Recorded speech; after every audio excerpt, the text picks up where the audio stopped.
Tell me, how would you feel if the very child you carried in your womb, the one you held through fevers and heartbreaks, grew up only to try and take away the roof over your head? I ask you this because it happened to me. My name is Gloria, I'm 71 years old, and today I will share with you how my son and his wife tried to trick me into signing away my home. But what they didn't know was that this old woman still had enough strength left in her to fight back. Before I go further, I want to pause here.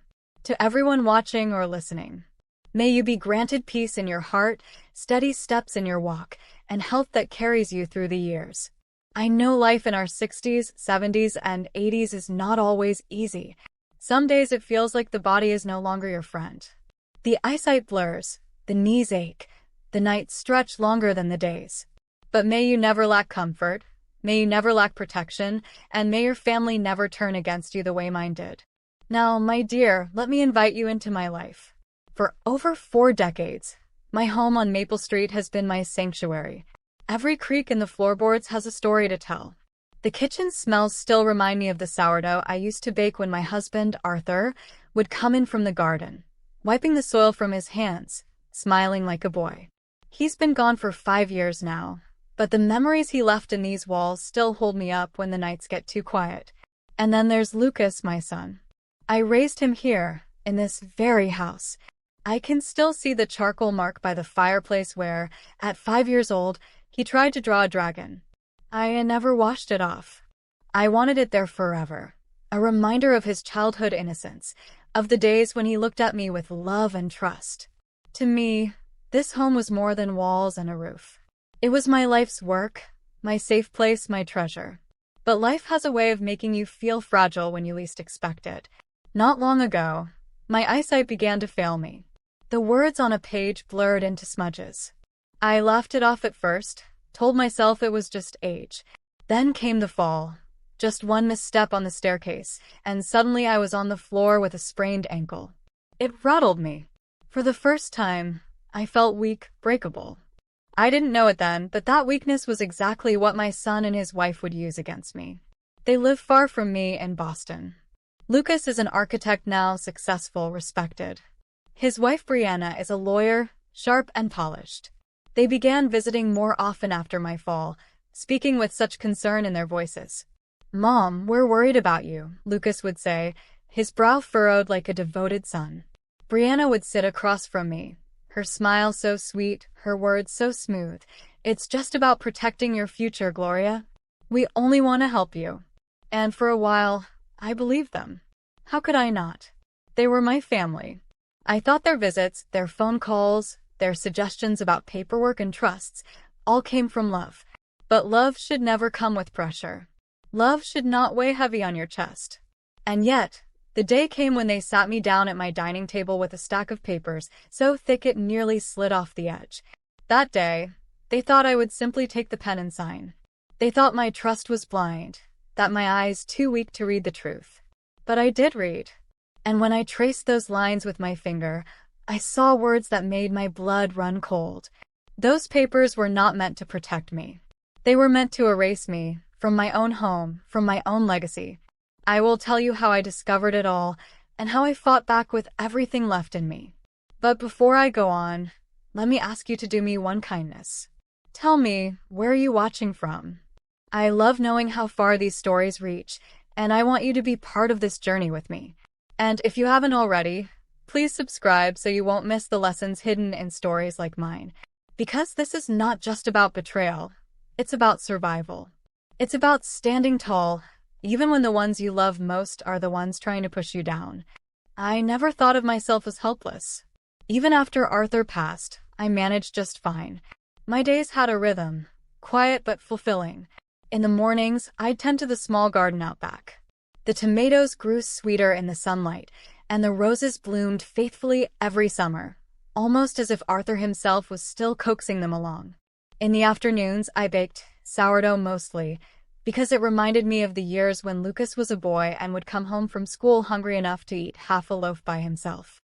On Saturdays, I volunteered at the animal shelter, feeding the cats and walking the older dogs. Their tired eyes felt like my own, but their wagging tails reminded me that joy can still live in simple things. That was my life, quiet, steady mine. I paid my bills on time. I managed the house, though it creaked and groaned in places. I didn't need anyone to hold my hand. At least, that's what I told myself. But age is a thief that sneaks in quietly. My eyesight began to blur around the edges, like fog rolling across a window. Labels on cans became harder to read. At first, I laughed it off, saying I just needed better glasses. But then came the fall. One evening, I missed the last step on the staircase, and suddenly I was sprawled on the floor, clutching my ankle in pain. The doctor said it was only a sprain, but something inside me shifted that day. I realized that I wasn't as steady as I used to be. For the first time, I felt fragile. I tried to push through it, to keep moving as if nothing had changed. But word of my fall reached Lucas and Brianna. And that was when things began to change, not in ways I expected. When Lucas heard about my fall, he called more often. His voice carried worry I hadn't heard in years. "Mom, you need to be careful," he'd say, almost scolding, almost pleading. "What if it had been worse? You live alone. You shouldn't have to struggle." Soon after, he and Brianna began visiting more. They'd sit in my living room, Lucas pacing, Brianna with her calm lawyer's tone, speaking as though every word carried wisdom I could not possibly understand. One Sunday, Brianna leaned forward, her hands folded neatly. "Gloria, we've been talking. We think it would be wise to set up a trust for the house. That way, if something ever happened, everything would already be in order. No courts, no confusion, no extra stress for you." Her words sounded thoughtful, logical. Lucas nodded quickly. "It's just about planning, Mom. We want to make sure you're safe, that everything is managed properly. You've done so much for me. Let me carry some of that weight now." The way he said it tugged at my heart. My boy, standing there with his strong jaw and confident voice, telling me he wanted to protect me. I wanted to believe him. I wanted to feel cared for, not just as an obligation, but as a mother who was still loved. Still, something in me hesitated. This house wasn't just property. It was Arthur's laughter in the garden, Lucas's drawings on the fireplace, my own hands kneading dough in the kitchen. Signing it over, even in the name of safety, felt like cutting out a piece of my own heart. But I kept those thoughts to myself. I didn't want to sound ungrateful. They seemed so certain, so well-meaning. And I, after all, had begun to doubt my own strength. I must confess, part of me swelled with pride seeing Lucas step into the role of a responsible son. He had grown into a man with a good career, a smart wife, and a beautiful home in Boston. Every mother dreams of watching her child succeed, and here he was, sitting across from me, talking as though he truly wanted to safeguard my future.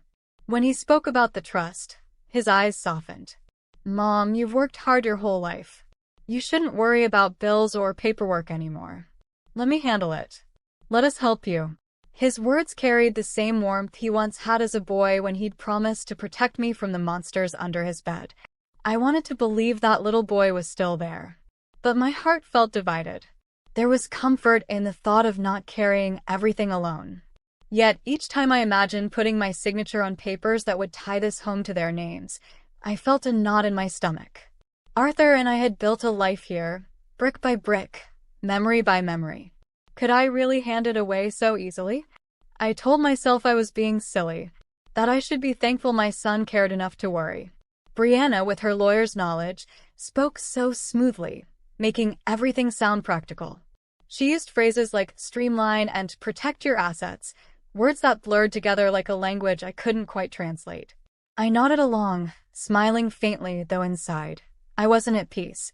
Sometimes, after they left, I would sit alone in the quiet house, staring at the framed photos of Lucas as a child.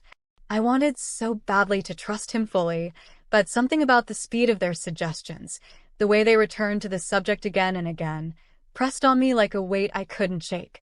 The more they visited, the more their words carried a quiet pressure. At first it was gentle, wrapped in concern. "Mom, you don't want to be caught unprepared," Lucas would say, patting my shoulder as if I were a fragile doll. Brianna would smile, adding, "This is about giving you peace of mind. Imagine never having to think about taxes or maintenance again." The way they framed it sounded reasonable, almost loving, but over time the tone shifted. When I hesitated, Lucas's voice grew firmer. You can't keep doing this alone. One fall was warning enough. Next time it might not be so easy. The words stung. They weren't just reminders of my weakness. They were warnings, spoken like a clock ticking in the background. Brianna was even more precise. She would lay her manicured hands on the table and say things like, "It's standard procedure, Gloria. Everyone does this. Why carry the burden when we can step in?"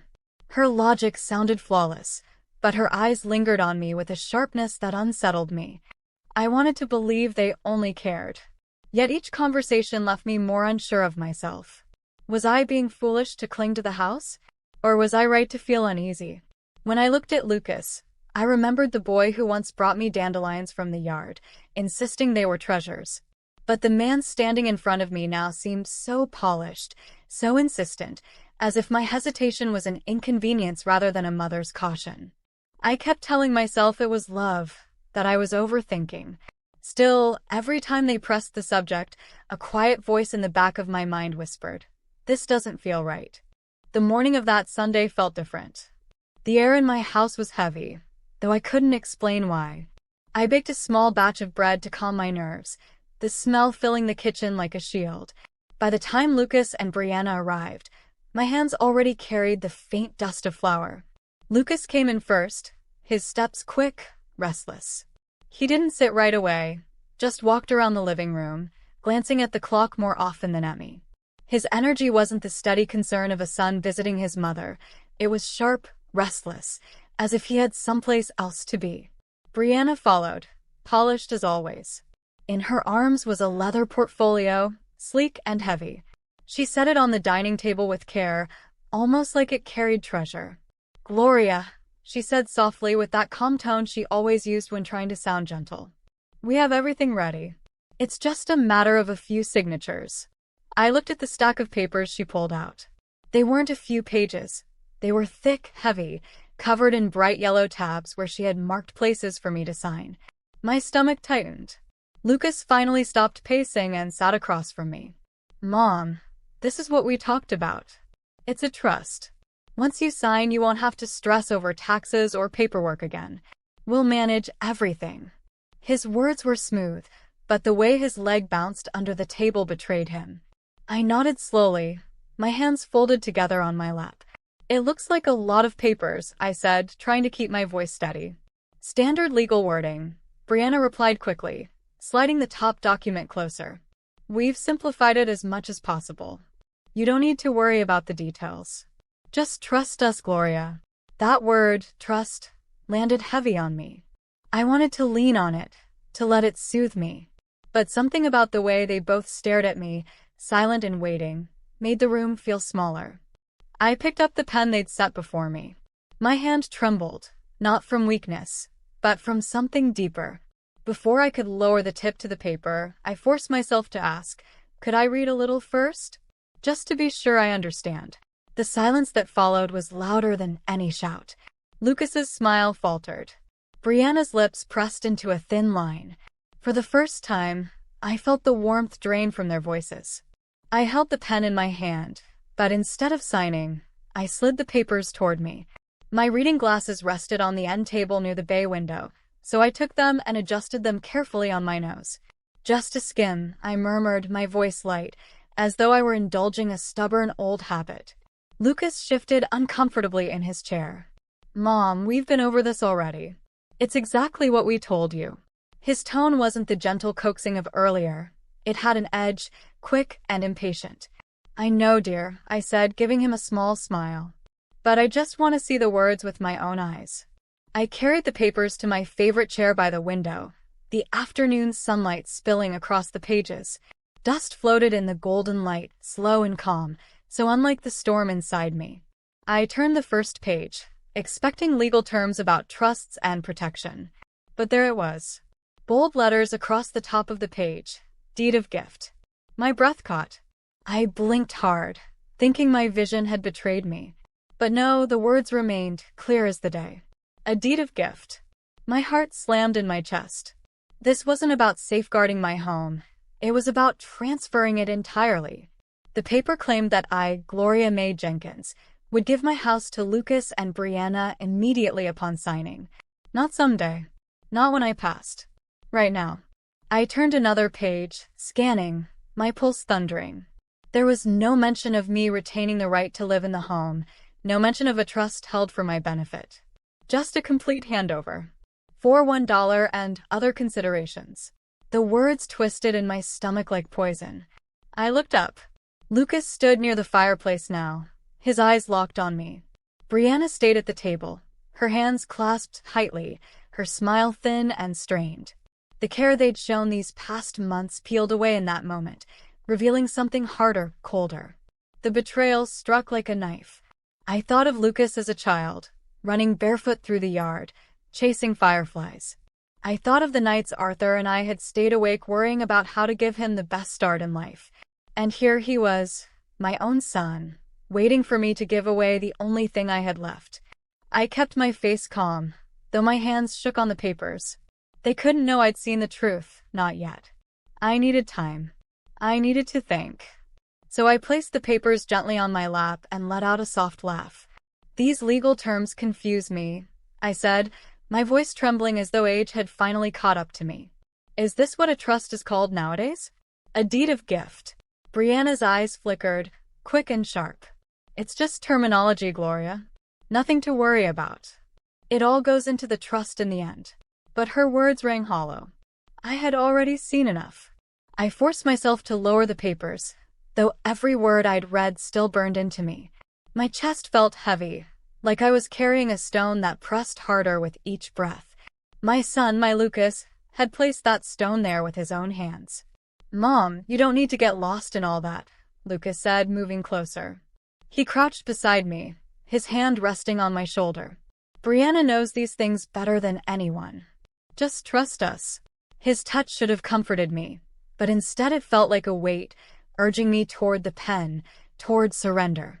I looked at his face, the same face I once kissed goodnight 1,000 times, and for the first time, I saw a stranger staring back. Inside, I wanted to cry, to ask him why. Why the boy I raised with love would look at me as though I were nothing more than a signature on a piece of paper. But I swallowed my tears. I couldn't show them my fear, not yet. Instead, I let my hand tremble as if from age, not anger. I pressed my temple lightly and whispered, "My head feels so heavy today. These words, these numbers. I think I'm having one of my dizzy spells again." Lucas's hand tightened on my shoulder. His voice dropped, low and stern. "Mom, this is important. You can't keep putting it off. We've worked hard on this. We need to get it done today." The sharpness in his tone sliced me open, but I only bowed my head further. "I'm sorry, dear. I just don't feel steady right now." Brianna's voice cut in, cool and clipped. "Gloria, this is a one-time opportunity. We can't leave the documents here. They require your presence. If you delay, it complicates everything." Her words were dressed up as reason, but they carried warning. My pulse quickened. I knew then this wasn't care, wasn't protection. It was control. I let out a soft sigh, feigning weakness. Perhaps later, when my mind is clearer. Right now, I fear I'll make a mistake. I lifted my gaze slowly, meeting Lucas's eyes. For the briefest moment, I saw it, frustration flashing like lightning. Not sorrow, not worry. Frustration that I hadn't bent to his will. That look carved itself into me, a wound deeper than any fall down the stairs. Inside, my heart screamed. But outside, I kept my mask of frailty. If they thought me too weak to resist, then weakness would be my shield. I stood slowly, leaning on the arm of my chair as if every joint ached. "I need to lie down," I said softly, avoiding their eyes.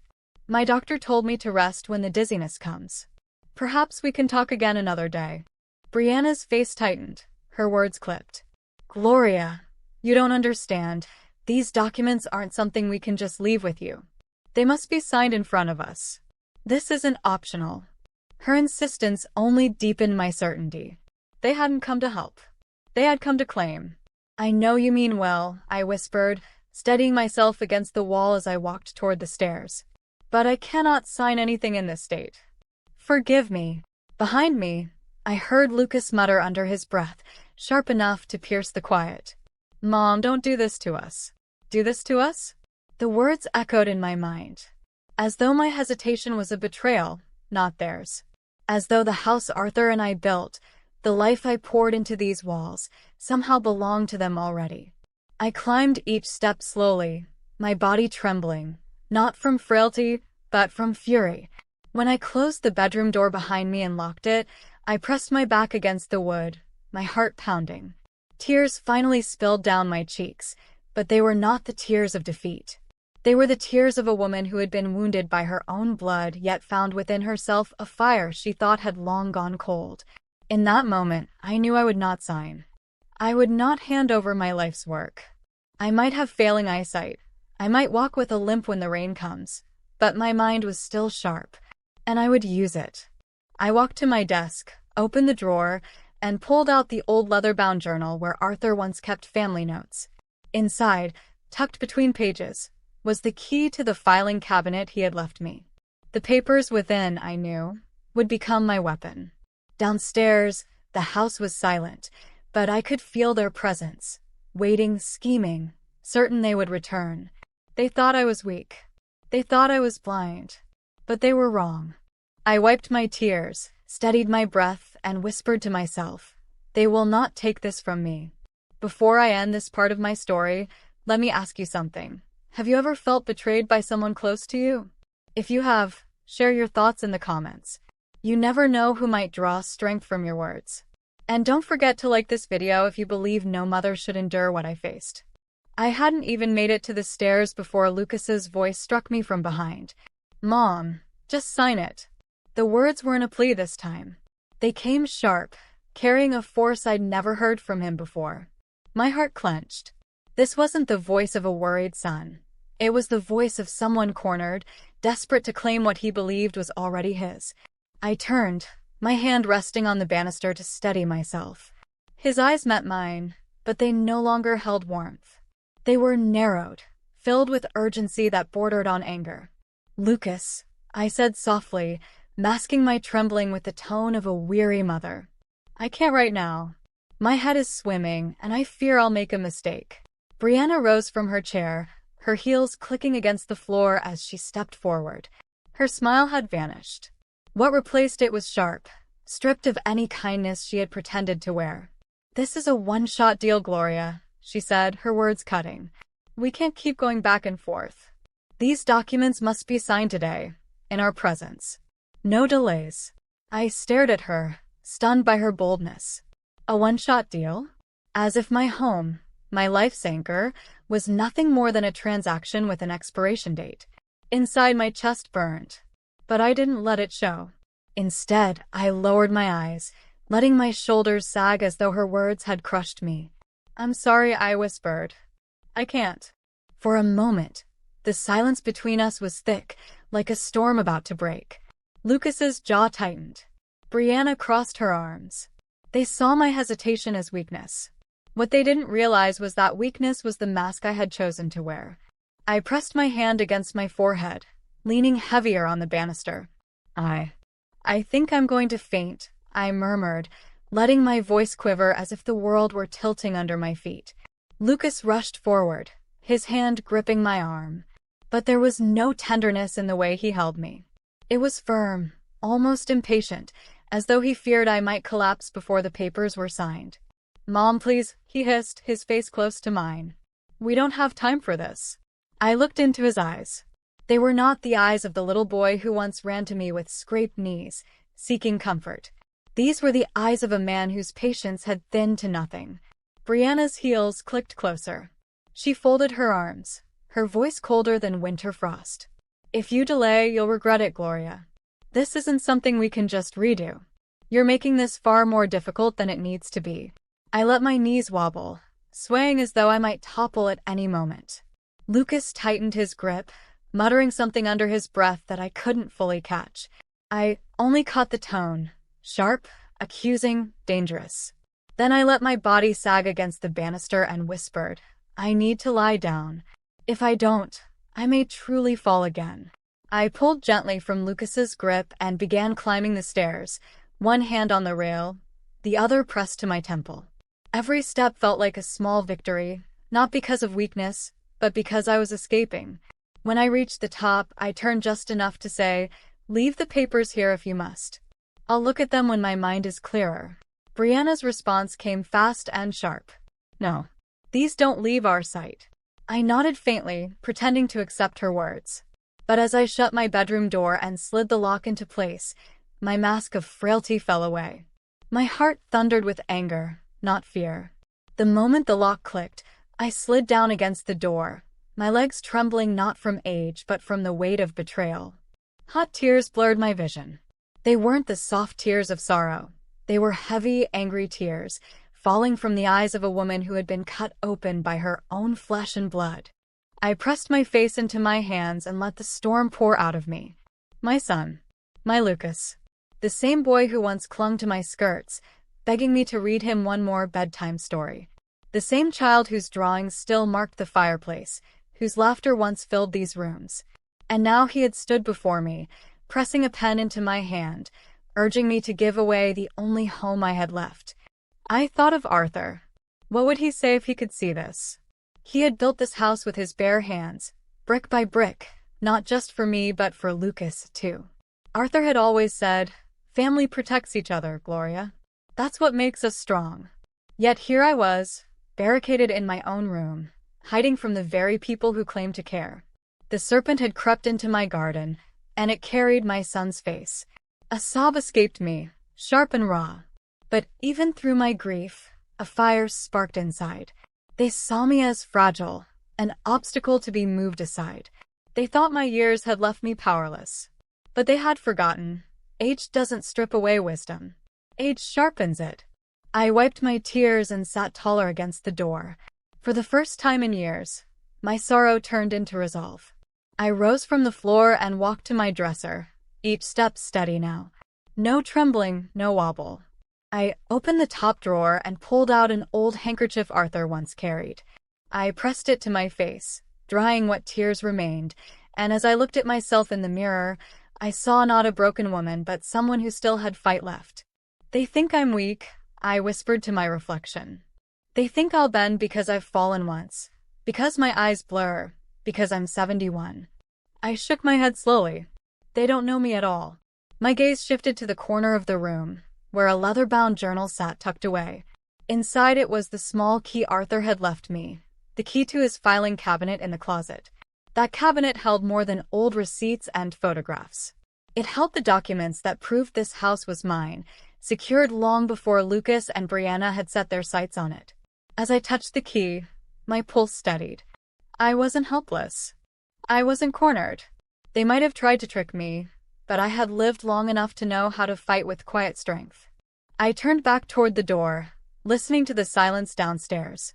For now, I would let them believe their performance had worked, that I was too frail to resist. But in my heart, the decision was made. I would not sign. I would not surrender. This house carried the echoes of my husband's laughter, the warmth of my son's childhood, and the strength of my own hands. No amount of pressure, no trick of paperwork, would ever strip that from me. I stood taller, wiped the last trace of tears from my face, and whispered to the empty room, "The fight begins now." The house was silent after Lucas and Brianna left, but inside me, a storm raged. I sat at my desk with the small brass key clutched in my hand, the one Arthur had given me years ago. I remembered his words as if he were whispering them into my ear. "Keep this safe, Gloria. You never know when you might need it." For years, I had tucked it away in my leather journal, almost forgetting it existed. But that night, it felt heavier than gold. I pulled the old filing cabinet from the back of the closet and slid the key into its lock. With a soft click, the drawer opened, and the scent of old paper filled the room. Inside were decades of life neatly stored away. Tax forms, letters, faded photographs. My hands shifted through them with care until I found a folder marked in Arthur's handwriting. My heart thudded as I opened it. There it was, the living trust we had set up years ago with Arthur's friend, Mr. Henderson. As I read line after line, my eyes welled with tears. This house wasn't in danger. It was secured, under my control, with the right for me to live here for as long as I drew breath. No scheme, no fraudulent paper could take that from me. Relief washed over me, steadying my pulse. My son had underestimated me. He thought my age had made me careless, weak, easy to manipulate. He was wrong. I whispered into the quiet, "Arthur, you saved me again. But now it's my turn to protect what you built." The next morning, I dressed carefully and carried the folder to Mr. Henderson's office. He was in his late 60s now. Silver hair, calm voice, the kind of man whose presence steadied a room. When I laid the folder before him and told him what had happened, his face hardened with disappointment. "Gloria," he said, shaking his head slowly, "what they tried to do is shameful. But you're protected. This trust is ironclad. We'll make sure they can't twist it. And if they try to press further, we'll expose their deception." I felt my chest rise with a strength I hadn't felt in years. For the first time since the confrontation at my dining table, I no longer felt cornered. I had a plan, and I had allies. Mr. Henderson prepared a new set of documents for me, a legal notice reaffirming the living trust, naming my niece Chloe as the rightful heir. Chloe, who had struggled her whole life with little, but had always carried a kind heart. She was the one I wanted to see this home after me, not Lucas, who had already shown how little family meant to him. Together, Mr. Henderson and I outlined a strategy. I would let Lucas and Brianna believe they still had me in their grasp. I would play the part they expected, frail, hesitant, unsure. I would invite them back, let them sit at the same dining table, let them think victory was within reach. And then, at the moment they thought they had won, I would hand them their undoing. The week leading up to their return, I prepared my home as if nothing had changed. I cleaned the kitchen, polished the silverware, even baked a lemon pound cake. The sweet smell drifted through the house, a disguise for the trap waiting to spring. To them, I would look like a weary old mother, finally ready to surrender. They would never see the truth until it was too late. Saturday came. I set the pound cake on the table and waited. When Lucas and Brianna walked in, their smiles returned, thin but confident. "Mom, you look better," Lucas said, kissing my cheek. "I knew you'd come around." "Yes, dear," I answered, my voice soft, my face wearing the mask of relief. "I've thought it over, and I think you're right. It's time I put this house in good hands." Brianna's eyes gleamed as she placed the papers back on the table. "That's the right decision, Gloria. Once this is done, you'll feel so much lighter." I nodded, lowering myself into the chair. My hands shook, not from fear, but from the anticipation of what I was about to do. I picked up the pen they set before me, letting them watch, their victory written across their faces. But I didn't sign their paper. Instead, I pulled out the fresh document Mr. Henderson had prepared. With steady hands, I signed my name on the line that made Chloe the heir of this house. Then I slid it across the table. Lucas reached for it eagerly, but as his eyes scanned the first lines, his smile collapsed. His face drained of color, replaced by shock.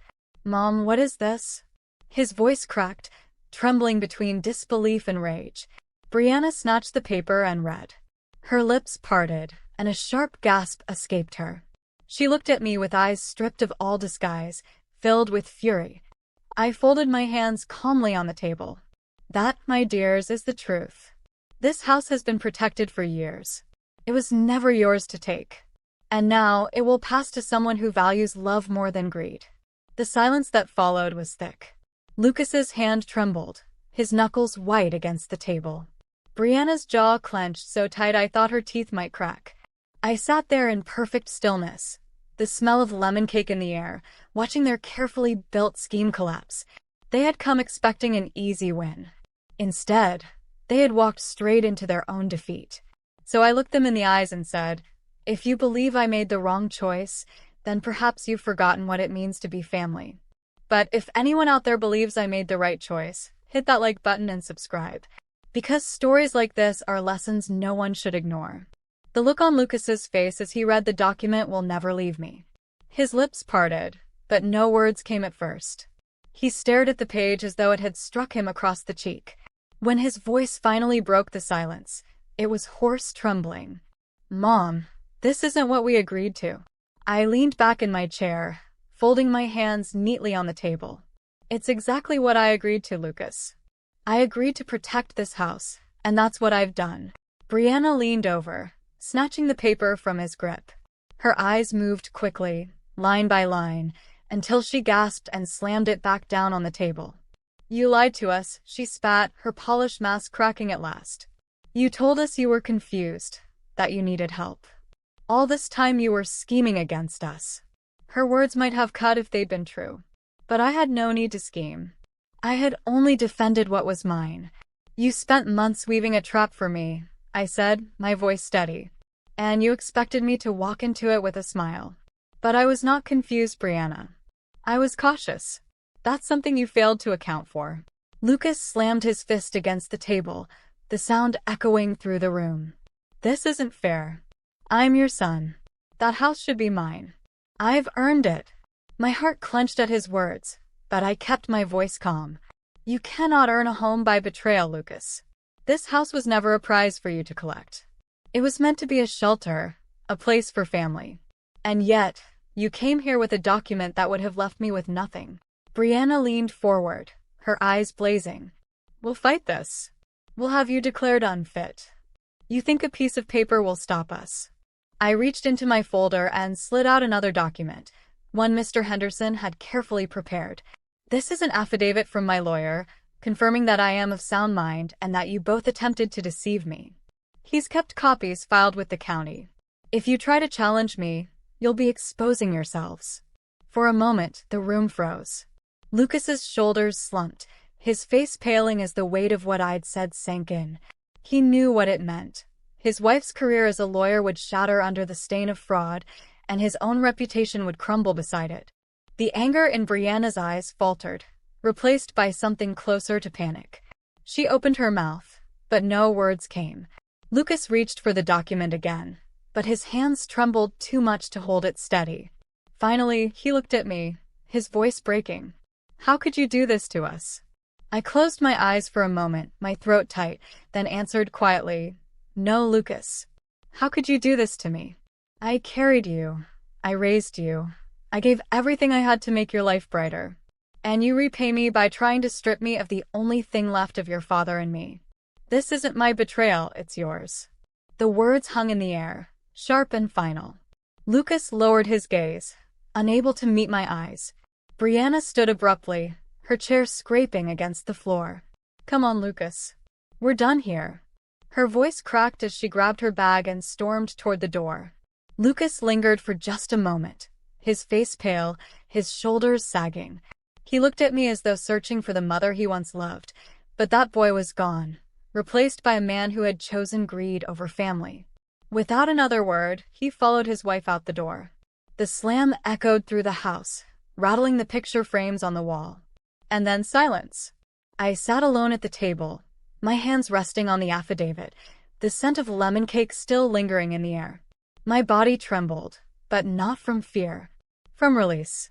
The storm had passed, leaving behind a stillness I hadn't felt in months. I looked around the room, the same room where Arthur and I had eaten countless meals, where Lucas had once done his homework under my watchful eye. The memories were still here, untouched. The house was still mine, but my heart ached.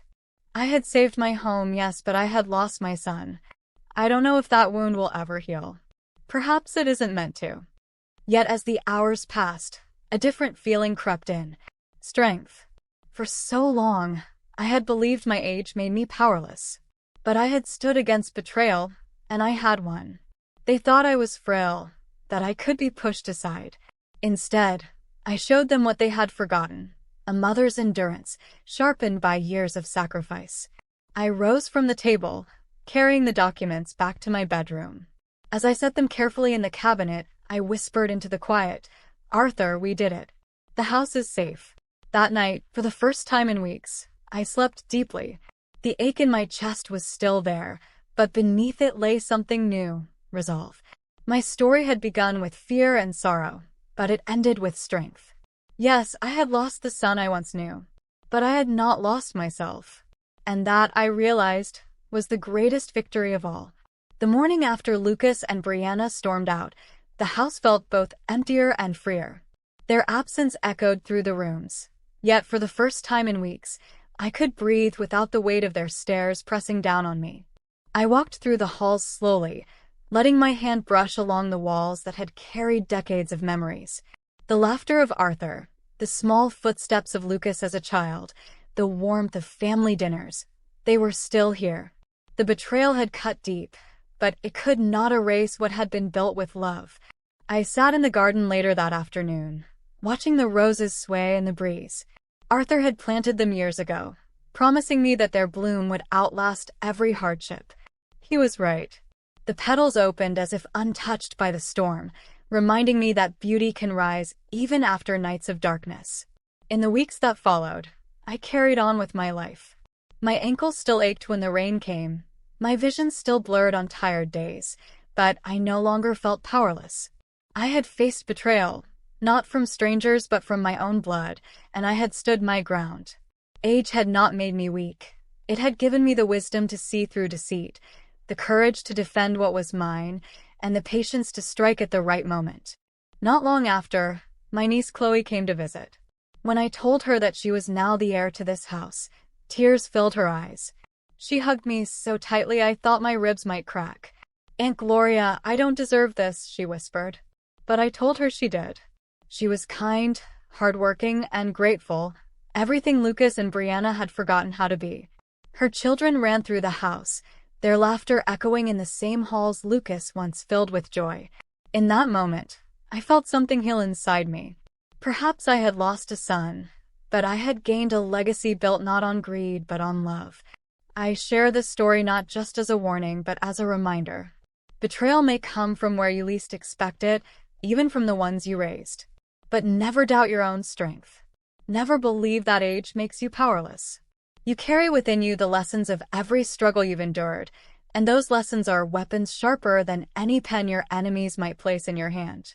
So to those of you watching, I offer this blessing. May your homes remain safe, may your families cherish you, and may your final years be filled with peace rather than conflict.